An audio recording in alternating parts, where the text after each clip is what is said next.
respuestas a cada pregunta que en este mundo nosotros tenemos en cuanto a cómo vivir la vida. Así es que si algo les voy a pedir a la luz de este video, solo es que pongamos en las manos del Señor en oración a nuestro hermano Jairo y a Natán también. Natán está aquí en Guate, pero Jairo el jueves de esta semana partió, hermanos, no a la presencia del Señor, ¿verdad? Partió, hermanos amados, a Aruba, Colombia, donde estará hasta el mes de enero junto con su esposa, aunque ella parte hasta dentro de unas 3 semanas. Así que cuando recuerden en gratitud algo de las cápsulas que hemos preparado para enfocarnos en los niños, oren por el hermano Jairo Piranek. Bueno, esta semana ha sido una semana de oportunidades. Una de estas hermanos se da cuando hace 8 días, estando en un pueblo de Guatemala, San Juan Zacatepeques, allá estuve compartiendo la palabra en una actividad, hermanos, muy especial. Era nada menos que la celebración de los 100 años de la llegada del Evangelio allá a ese lugar. Y mientras estaba la actividad multitudinaria, justamente ahí cercano, hermanos, salió un servicio fúnebre, pensé yo, hermanos, de alguien que había fallecido del templo católico. Sin embargo, al parecer no era eso, sino que era la celebración de algo que ellos llaman el Santo Entierro. De todas maneras, eso me trajo a colación algo que quiero decirles a ustedes hoy.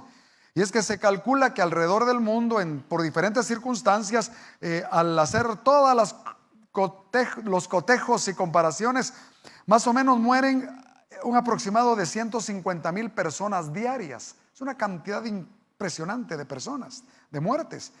Y pensaba yo, ¿cuántos de estos habrán realmente experimentado la felicidad aquí en la tierra? Ese gozo indescriptible, hermanos, del cual la palabra constantemente nos habla, perdón. Hoy estoy así, ¿verdad? No sé, así, ¿verdad? Y estoy en paz, hermanos. Entonces lo que les quería decir es que si hace 8 días ustedes tuvieron la gran bendición con el doctor Jaime Mirón de que él les llevara un acercamiento bíblico acerca de la amargura, pero también un acercamiento existencial acerca de la amargura, tomando en cuenta lo dañina y tóxica que es esa emoción, hermanos, yo decidí hoy, en base a que estamos viendo en Proverbios algunos elementos que nos han de traer mucha bendición en la vida mientras estamos en la tierra, pero proyectando esa vida para ser usada para la eternidad, hablar de la felicidad. La felicidad es un tema del cual, hermanos, se dice en muchas partes mucho, pero la pregunta es, ¿quién realmente es feliz? Siempre me ha llamado la atención esos memes donde sacan a varios hombres sonrientes, algunos de ellos artistas que se suicidaron, que se suponía vivían una vida feliz. Y la felicidad es algo tan importante en la palabra que ya en el libro de Proverbios Salomón había descubierto 3,000 años antes que lo que la ciencia nos dice el día de hoy de la importancia de la felicidad. La ciencia nos muestra hoy, hermanos, que cuando uno no es feliz y tiene cualquier emoción negativa, la amargura, por ejemplo, la envidia, la ira, en el cuerpo se produce adrenalina. Y la adrenalina tiene un efecto sobre nuestro sistema. Va paso a paso, hermanos, inflamándolo. Llega el momento donde ese descontrol puede hacer que una persona tenga un infarto o pueda tener un derrame. Y ustedes tendrán conocimiento seguramente de alguna persona que desarrolló una enfermedad crónica producto o de un enojo o producto de un susto o algo como eso. Sin embargo, cuando uno ve a una persona feliz, como el estado en el cual usted está, cuando abraza a alguien, en esa dimensión del abrazo hoy que se ha estudiado, hermanos, y se descubre que cuando usted abraza a una persona con cariño, su organismo no produce adrenalina, sino que produce oxitocina. Resulta que la oxitocina desinflama internamente el organismo. Pregúntese si lo que usted tiene es que está gordo o está inflamado, pues vaya. Digo, tal vez mucha adrenalina ha estado secretando, ¿verdad? Y la cuestión, hermanos queridos, es que la oxitocina, una hormona que está directamente relacionado con los estados de alegría, ¿verdad? Es una bendición que Dios nos da. O sea, dentro de nosotros mismos Dios nos da la capacidad para curarnos de muchas cosas. Y cuando nosotros entonces vamos a la escritura, resulta que Salomón 3,000 años antes ya había descubierto mucho de eso. Para ir de una vez en materia, hermanos, les invito a que vayan al capítulo 17 de Proverbios y que vean conmigo el versículo 22. Proverbios 17, 22. Y vamos a manera de canon, hermanos, canon musical, canon antifonal, a leer yo la primera parte de ese verso 22, y ustedes van a entender perfectamente cómo me tienen que contestar a la luz de ese verso 22 en la primera parte. ¿Estamos listos? Dice: el corazón alegre constituye. Miren, hermanos, como es tan importante, lo vamos a repetir. El corazón alegre constituye. La última, la tercera, la vencida. Es un proceso de enseñanza. El corazón alegre constituye. Ahora, todos los que estamos aquí en algún momento hemos tomado algún remedio. Claro que hoy, por la tecnología, por el conocimiento, ya no usa uno casi nunca la palabra remedio. Ahora usa uno la palabra medicamento. ¿Quién no ha tomado medicamentos en este año o el año pasado? O en una crisis, muchos medicamentos. Pero si usted recuerda conmigo, es raro encontrar un medicamento totalmente inocuo. A veces usted toma un medicamento para bajar la presión y resulta que comienza a sentir ardores en el estómago. Toma un medicamento para quitar los ardores del estómago y entonces comienza a edematizarse, o tal vez le comienza a fallar el hígado o los riñones. Y una cosa interesante es que casi todos los medicamentos, con todo y que cada día la ciencia avanza, tienen algún efecto adverso.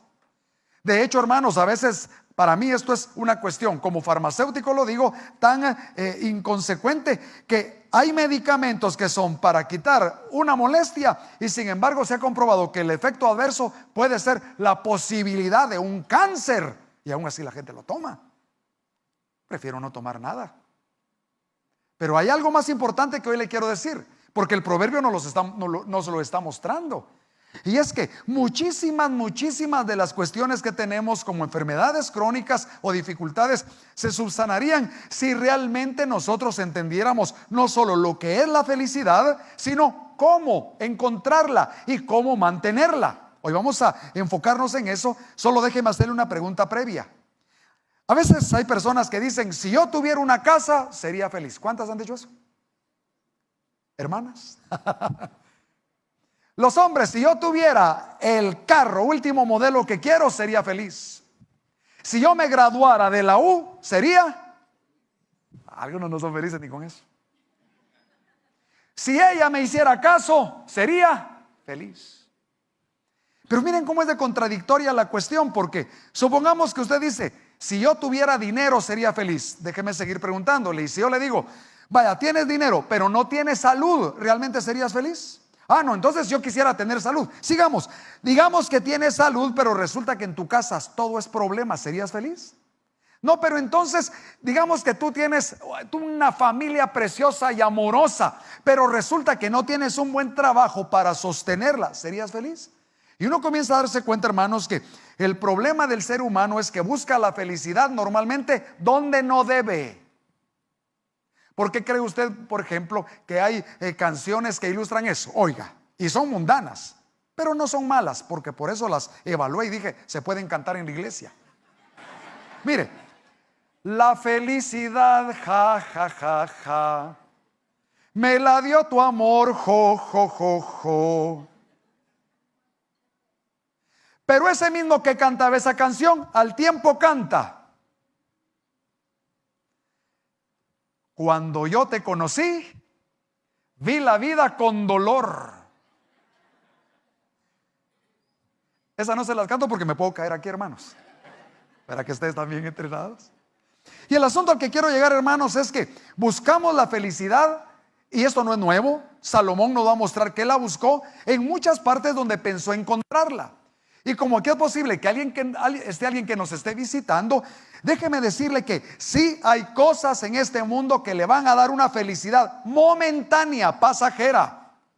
Y el problema es que la gente no se pone a pensar que es momentánea. Buscan esa situación que les va a dar ese momento de felicidad, y como este no funciona, van y buscan otros lugares inadecuados para encontrarla. El mismo Salomón, hermanos, experimentó eso.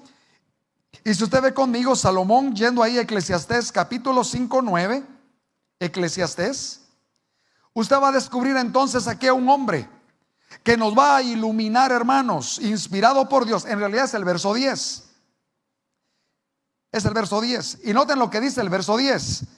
El que ama el dinero no se saciará de dinero, y el que ama el mucho tener no sacará fruto.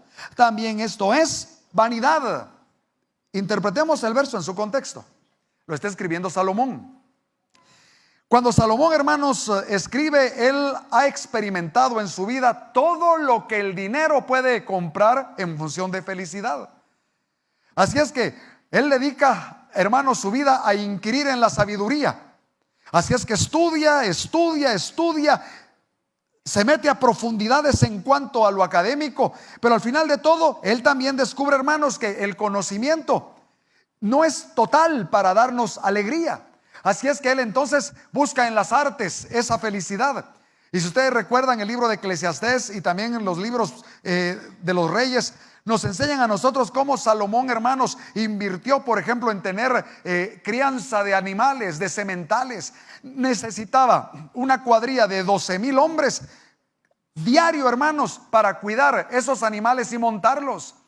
Luego entonces él intenta también descubrir si en la música habrá respuesta para esa necesidad. Así es que él se da la tarea, hermanos, del arte, y descubre que tampoco, que todo es temporal.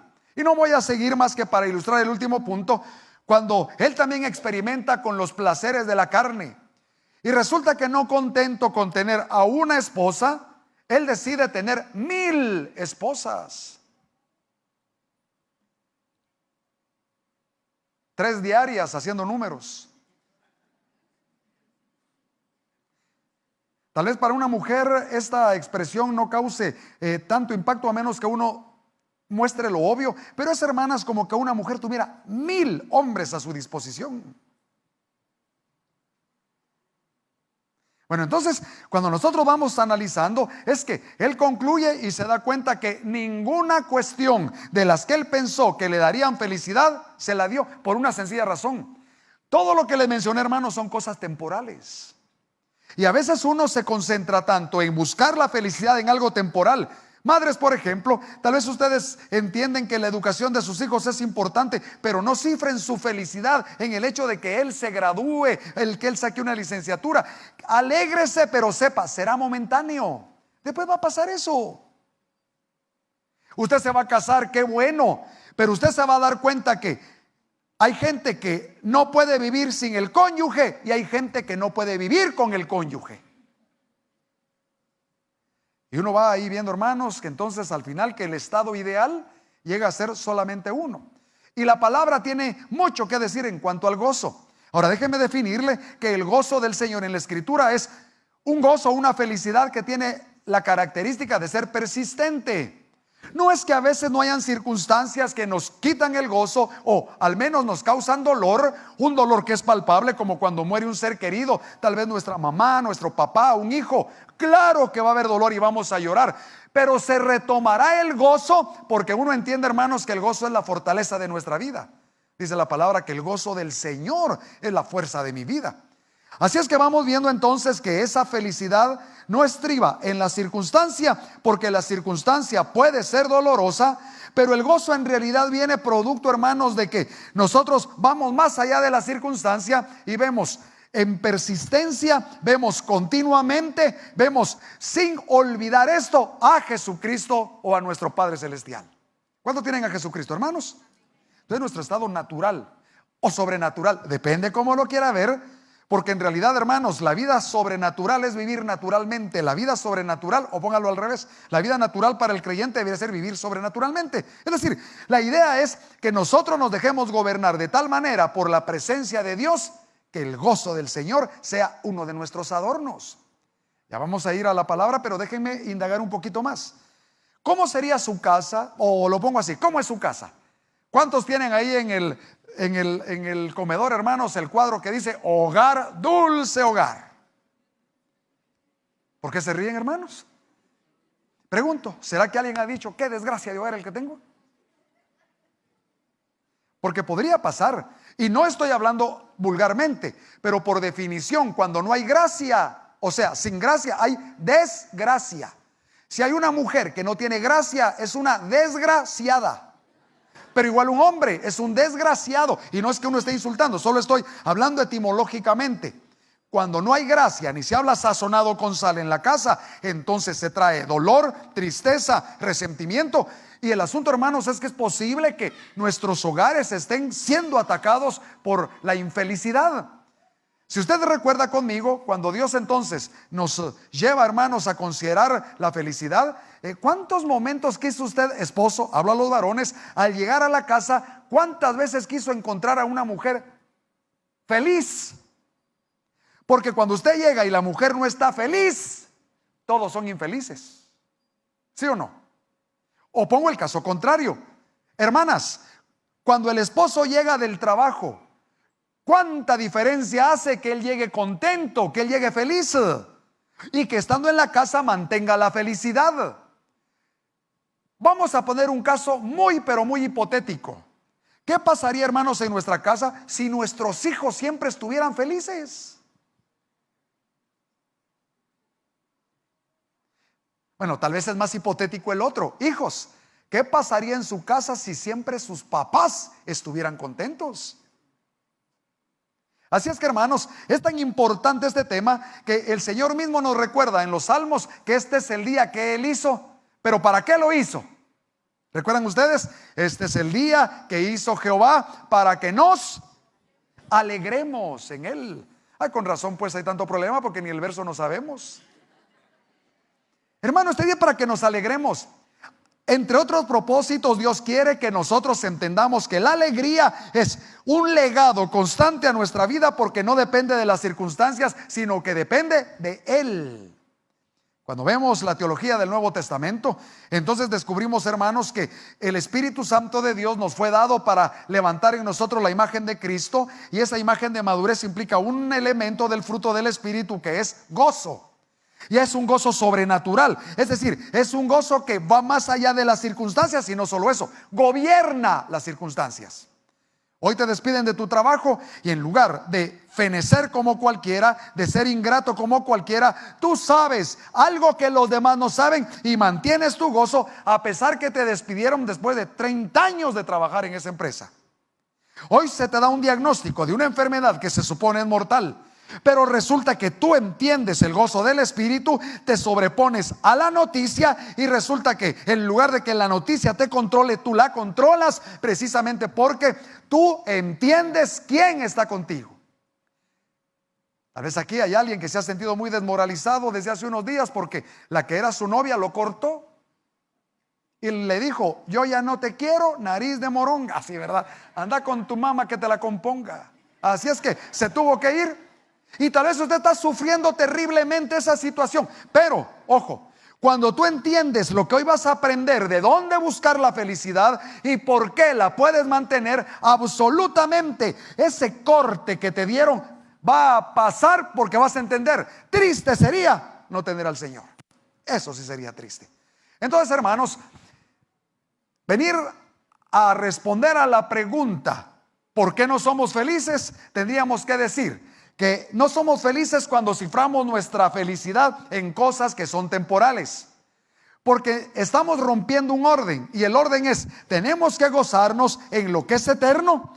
Y lo interesante, hermanos, es que cuando usted se goza en lo eterno, muchísimo de lo temporal, que es extraordinariamente bueno, usted lo comienza a apreciar. La infelicidad viene a la vida cuando uno no aprecia lo que tiene, y en lugar de apreciar lo que tiene, siempre anda pensando en lo que no tiene. Y Proverbios nos va a hablar de eso, de la envidia. Nos va a mostrar que la envidia, hermanos, es terriblemente mala para la vida personal, porque en lugar de agradecer al Señor, metemos otra emoción. Mire Proverbios 27:4. A mí me ha impresionado este verso, hermanos, porque en el Nuevo Testamento se enfatiza, como ustedes lo vieron hace 8 días, lo terrible que es la amargura. La amargura, dice la palabra, nos impide alcanzar la gracia de Dios. Pero si usted ve aquí, el libro de Proverbios nos va a presentar una contraparte que al parecer puede llegar a ser peor que la amargura. ¿Puede usted imaginar? En la vida de una persona. Y dice Proverbios, ahí donde estamos nosotros ahora, en el versículo 27, capítulo 4, dice: cruel es la ira e impetuoso el furor. Sí, terrible, pero noten ahora: Mas, ¿quién podrá sostenerse delante de la envidia? Y esto me sirve para recordarle entonces que usted debe de dar gracias por lo que tiene. Cuando usted abraza la ingratitud en cualquier medida, ya no es tan feliz como debería. Y lo vamos a ilustrar. Usted tiene su casita, logró comprar su casita, qué bendición, Dios le dio la casita. Pero un día fue a ver la casa de otro hermano que tiene mejor cocina, mejor sala, el piso es más nuevo, la entrada es más amplia. Y usted, en lugar de alegrarse con lo que Dios le ha dado y con lo que tiene el otro hermano, se siente triste, porque su casa no es tan buena como aquella. Tal vez, hermana, usted tiene su estufa, desde hace unos 20 años la estufa, está buena, nítida, en funcionamiento. Pero usted va a la casa de una hermana y resulta que la hermana tiene una estufa que hasta le grita, ya está la comida a la hora de que está cocido. Y entonces usted, hermana, comienza a decir, ala, pero yo no tengo eso. Noten, esa es la envidia. Y usted dice, no es envidia. Lo que pasa es que yo quisiera, hermanos, si nosotros no tuviéramos esas categorizaciones, tendríamos que reconocer que no somos tan felices porque la envidia se mete poquito a poco, ¿cómo se diría, hermanos? Inconscientemente, pero ahí nos causa estragos. Hombres tienen su carrito, qué bendición. Recuerda, cuando uno dice, ay, aunque sea un pichirilito, que no sé qué, no es que hay que bajar los ideales, pero Dios le concede el pichirilito, gracias. Pero ¿qué pasa al año, 2 años? Se pierde la alegría del primer día. Usted compra un carro, hermano, ¿cuánto le dura el gusto? Yo le cuento mi experiencia. Hace unos años recuerdo que en un año tuve 12 carros, uno por mes. Un carro era enero, el otro febrero, el otro era marzo. Manejé, hermano, de todas las marcas. Manejé un Citroën, luego manejé entonces un Volvo, luego manejé un Mercedes-Benz, luego manejé un BM, luego manejé un Volkswagen, luego... ¿Sabe? Porque al mes ya me había medio fastidiado el entender la sensación que un carro me daba. Y alguien dirá, no, yo puedo manejarlo 10 años, porque su asunto no es con los carros, su asunto es con otras cosas. Yo le decía a Ani, vaya que son los carros y no las patojas. Eso sería más serio, ¿verdad? Bueno, así es como algunos justifican el que anden despilfarrando el dinero en cualquier cosa, ¿verdad? Pero lo cierto, hermanos amados, es que lo que nos enseña el libro de Proverbios en palabras de Salomón es: no debemos de tener envidia, sino más bien nuestro corazón, para estar felices, debe ser totalmente agradecido. Y entonces uno se pregunta, ¿cómo le hago para siempre ser agradecido? Y déjeme paso a paso explicar algo. Ser feliz, hermanos, uno normalmente lo interpreta como algo emocional. Estoy contento, emocionalmente contento. Pero cuando en la Biblia usted ve la felicidad, dice el apóstol Pablo, regocijaos, es un imperativo, en el Señor, ¿cuánto? Siempre. Y como él sabe que el imperativo va a la voluntad, él dice, otra vez digo, regocijaos. Y ahí me lleva a una reflexión. La felicidad en gran medida es una decisión. Pero para que sea una decisión sabia, tiene que estar fundamentada en algo eterno, en algo sólido. Y ahí comenzamos a ver que a lo largo de la palabra entonces nosotros encontramos la respuesta. ¿Cómo se llama esta iglesia, hermanos? Su presencia. ¿Por qué? Basado en el Salmo 16, versículo 11, usted recordará que dice el salmista ahí, en tu presencia hay plenitud de gozo. Es decir, un gozo que no tiene, hermanos, filtraciones, un gozo que es completamente saturado, un gozo al que no le falta nada. Cuando uno está en la presencia del Señor, hermanos, y no me refiero al aspecto meramente espiritual o místico de estar en oración, que qué bueno, claro, o de estar estudiando la palabra, que qué bueno, sino cuando en el diario vivir uno se da cuenta que en primer lugar Dios está con nosotros y en nosotros, y al haber recibido a Cristo nosotros estamos en Él y con Él, pues ese es el punto de partida para mantenernos en un estado espiritual controlado por el Espíritu Santo, para mantener el gozo. Yo estoy seguro que usted tiene algunas personas en esta tierra que le causan mucha alegría y que si pudiera pasaría más tiempo con ellos, o que si llegan a la casa pasa el tiempo tan rápido que ni siquiera lo sienten ustedes ni ellos. Pero hermanos, esa dimensión debe ser la que nos debe de mover con el Señor. Que su presencia sea tan gustosa que si es aquí en el templo se degusta, pero si es en la casa se degusta, si es en la calle se degusta, en todas partes se degusta, y en todas partes hay plenitud de gozo. Entonces note usted que para poder tener una gratitud permanente, la clave es que todo lo que nos pasa aquí en la tierra sea la circunstancia que sea, nosotros la podamos tomar, hermanos, y encauzarla en una relación que tenemos con Dios para saber que nuestro Dios es, si es una situación mala, más grande que esa situación, o si es una situación buena, no la traspongamos más allá de lo que Dios vale, y siendo buena, recordemos, todavía tenemos al mejor que esa circunstancia que hemos recibido, porque en el mundo cualquiera se alegra por algo bueno, temporalmente, pero se alegra, y usted también va a tener ese tipo de alegría, que en realidad no es una alegría totalmente centrada en el Señor, pero que usted sí la puede centrar.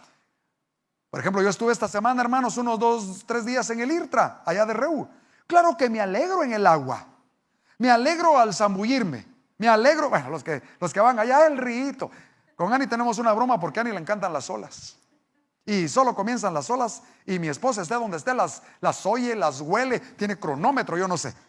Pero nos reímos porque Ani está en cualquier parte y oye las olas y comienza a gritar las olas, y se va y nos deja todos abandonados y se va a las olas.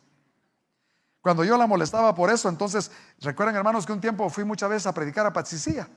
Entonces Ani decía que solo me llamaban de Patsicía, yo comenzaba a gritar Patsicía, Patsicía, y me iba a predicar a Patsicía. Bueno, algo así.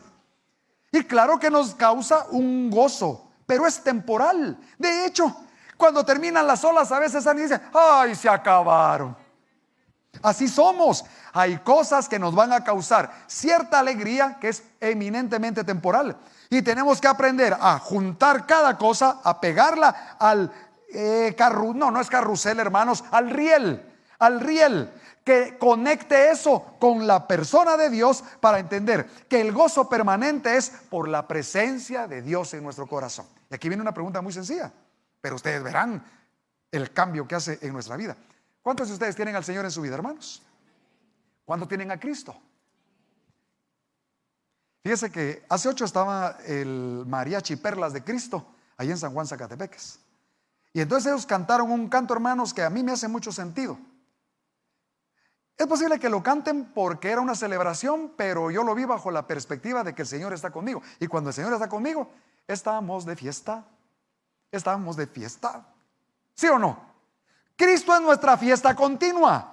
Y cuando vamos a San Juan, hermanos, vemos en el capítulo 15, 16 y 17, pero fundamentalmente en el capítulo 15, hermanos, que estamos tan unidos con el Señor. Vaya conmigo a San Juan 15, 11, por favor.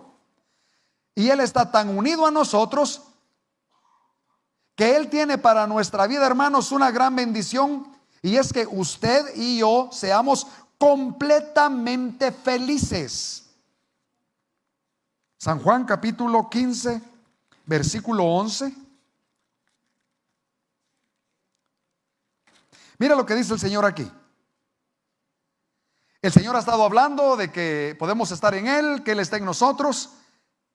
Yo soy la vid, vosotros los pámpanos. El que permanece en mí, yo en Él, este lleva mucho fruto. Y luego dice entonces, hermanos, en el verso 11: estas cosas os he hablado para que mi gozo esté en vosotros y vuestro gozo sea cumplido. A mí me encanta, hermanos, ver la relación que tiene Jesucristo con el Padre y luego la relación que nosotros tenemos con el Padre y con Jesucristo. Mire, está el Señor siendo bautizado y viene muy al calce, y resulta que cuando el Señor sale del agua, entonces hay una voz del cielo que dice: este es mi Hijo amado, en quien tengo ¿qué? Gozo, complacencia. Y resulta que ahí está la clave para nosotros. Para mantener siempre el gozo hay que ver a Cristo, porque en Él siempre vamos a encontrar complacencia. El libro de Romanos, muy doctrinal pero muy práctico también, nos dice, hermanos, que todo aquel que cree en Jesucristo no será avergonzado. Por eso, ver a Jesús significa gozo. Ver a Jesús, aunque recibamos, hermanos, ataque, aunque nuestro cuerpo fuera lastimado, aunque tuviéramos que derramar sangre, ver a Jesús en esa misma circunstancia es gozo.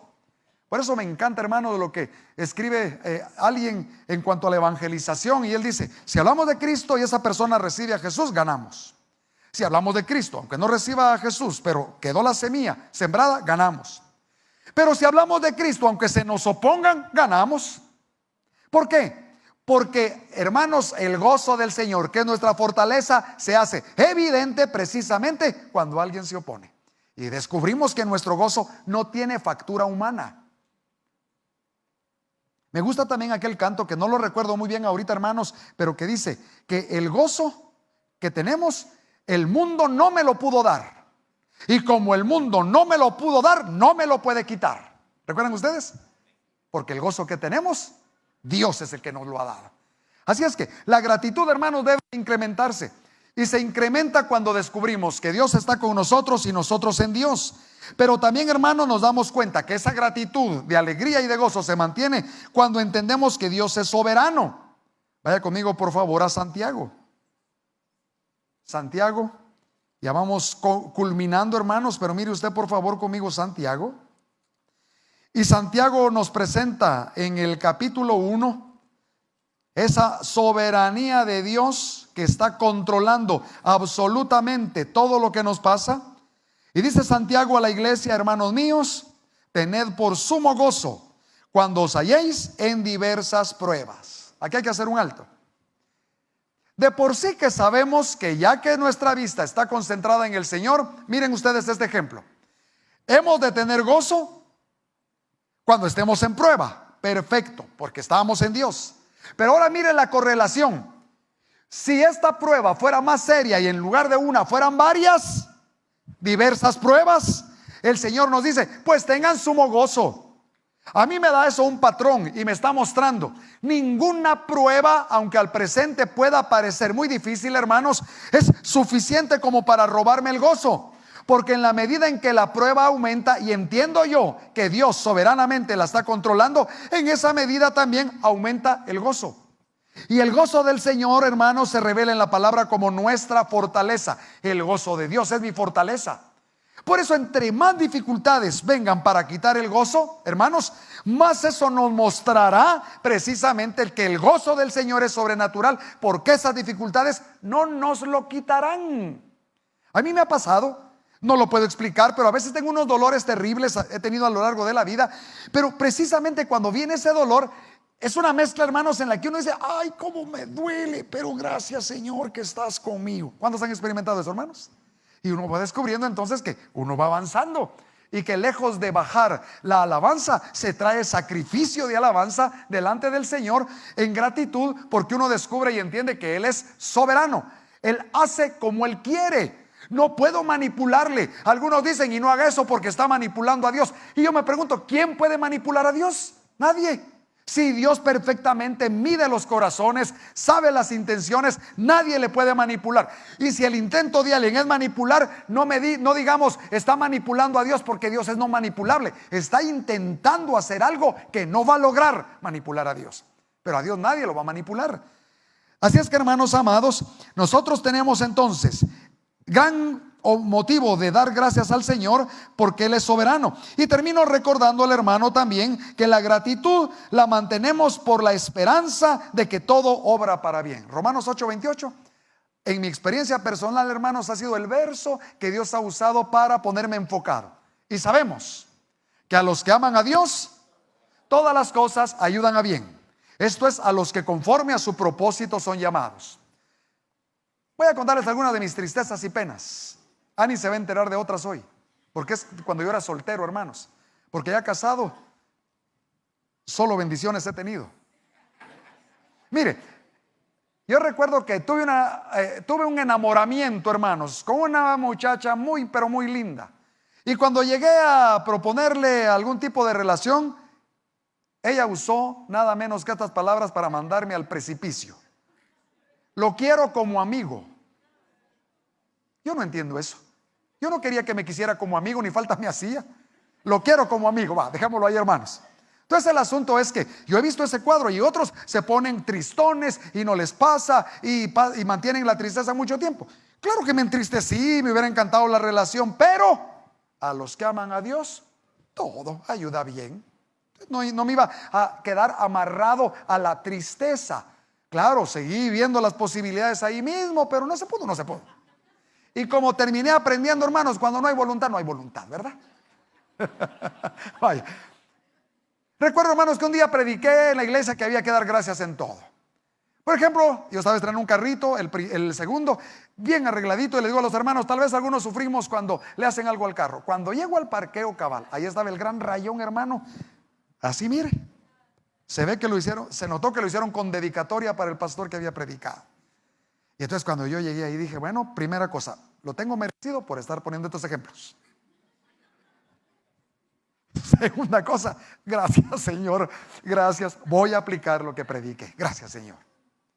Pero no les voy a negar que tuve que sobreponerme, pero entendí, a los que aman a Dios, todo ayuda bien. Luego tuve un accidente de tránsito, terrible hermanos, terrible. Verso que me vino, a los que aman a Dios, todo ayuda bien. Y así obró el Señor, todito obró para bien.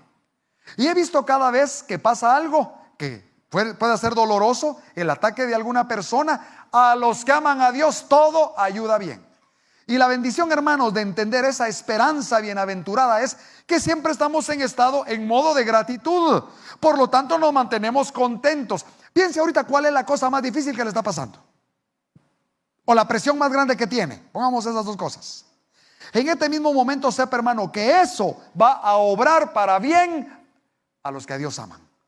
Y usted verá que entonces, lejos de que esa situación le traiga a la ingratitud o a la falta de gozo, más bien le va a redoblar el gozo, por causa de que ahora entiende que no está solo, Dios está con usted. Así es que, hermanos, hay mucho más que decir de este tema, pero baste para concluir que hemos repetido a lo largo de la vida, los que somos creyentes, hermanos, el Salmo 23. Y el Salmo 23 me parece siempre que es un elemento para mantenernos totalmente gozosos. Jehová es mi pastor. ¿Cuántos creen eso? Y oiga, nada me faltará, porque todas las necesidades Dios las suple, lo que es necesario. Digamos que hay una señorita aquí que se da cuenta que no tiene el don de continencia, que se quiere casar, pero no hay nadie a la vista. Ese verso lo que está diciendo es: no te aflijas. Es más, miren hermanos, cuán importante es la felicidad, porque si alguien se acerca a ella y ella está preocupada, lo va a alejar. Pero si alguien se acerca a ella y ella está confiada y transmite edificación, casi seguro que aquel va a decir: ¿qué hiciera para poder hacerme novio de ella? Y así podríamos seguir. Aunque ande en valle de sombra de muerte, no temeré mal alguno. Pero si no temo mal, hermanos, entonces el verdadero amor echa fuera el temor. Y el verdadero amor, según la palabra, hermanos, siempre tiene como elemento acompañante el gozo. Por eso es que uno, a la persona que ama, o con la persona que ama, a uno le gusta andar, porque es alegre andar con aquel que uno ama.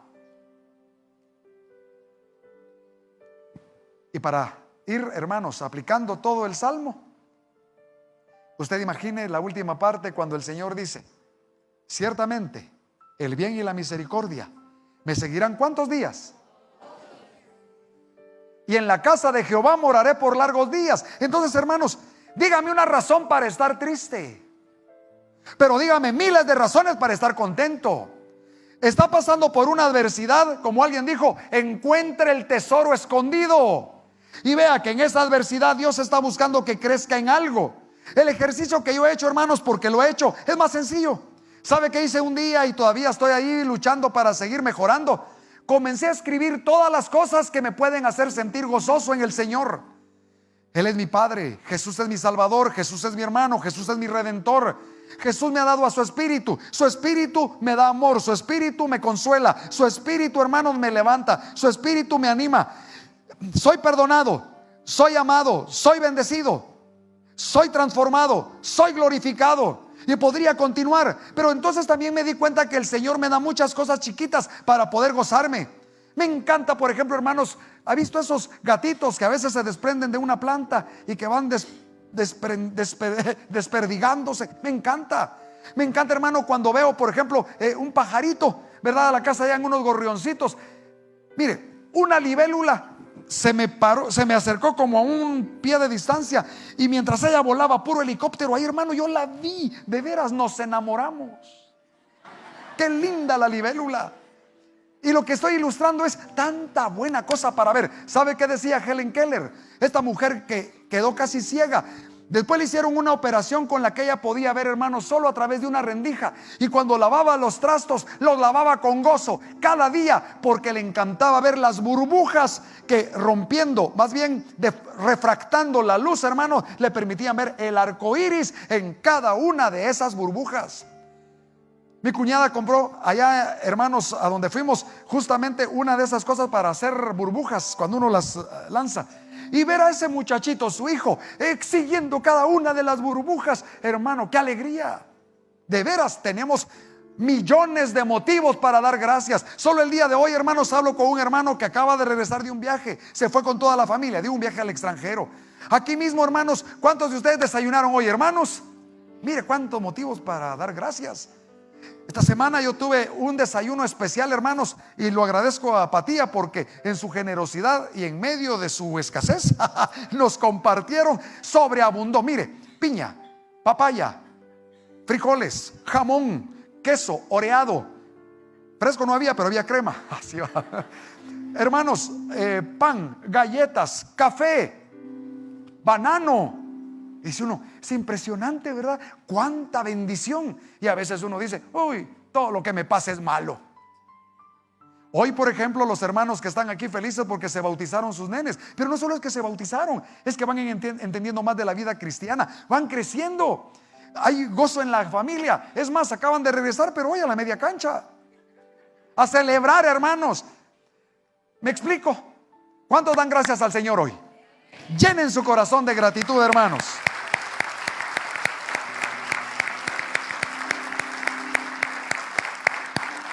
Por cosas grandes, por cosas pequeñas, pero no olviden esta clave: son las cosas eternas las que siempre nos van a mantener, de tal manera que nos mantengamos gozosos en esta tierra.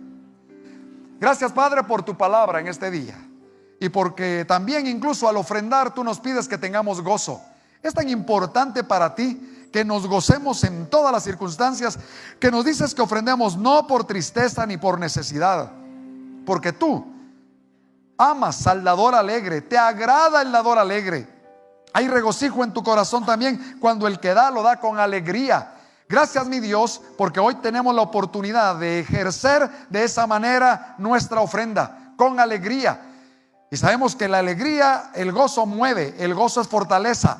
El gozo es entendimiento de que tú provees, de que tú estás con nosotros, de que tú eres soberano, de que hay esperanza, que todo obrará para bien. Definitivamente quien ofrenda con gozo también ofrenda con buena actitud y en buena cantidad.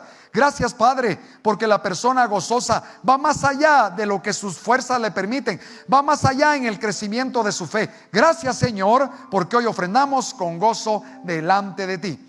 Y sabemos que el gozo se manifiesta en la sonrisa. Se manifiesta, Señor, justamente en que hay vida, en que no hay aburrimiento, en que hay proyección de lo que estamos haciendo es para la eternidad. Gracias, Señor, te damos en este día en el nombre de Jesucristo. Y así, hermanos, tomando en cuenta que la misma palabra nos dirige para que el gozo sea nuestro estimulante al ofrendar, vamos a ofrendar al Señor. De usted, hermano, en esta medida sencilla, conforme usted haya sido prosperado. Esto deja en nosotros la evaluación y el Señor pesa los corazones de conforme usted haya sido prosperado.